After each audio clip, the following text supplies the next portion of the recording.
ছাত্রলীগের সাবেক নেতা এবং কর্মী হিসাবে কথা বলে যাই। আজকে আমি বলে আসছি যে আমার যত তকমা আছে সব তকমা তোমরা নিয়ে যাও।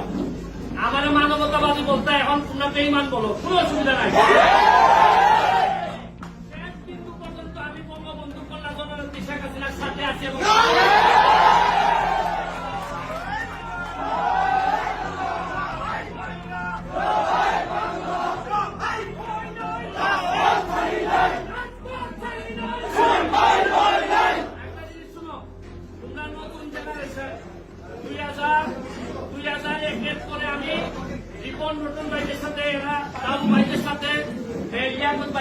রাজনীতি করার সুযোগ পাইছিলাম।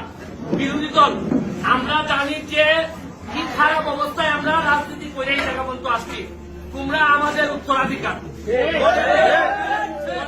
রক্তের একটা তাসির আছে। একবার তারাই যান, একবার তাদেরকে কেউ আর দাবাই রাখতে আমার ছোট ছোট ছাত্রদেরকে এরা মাথা ব্রেইন ওয়াশ করছে।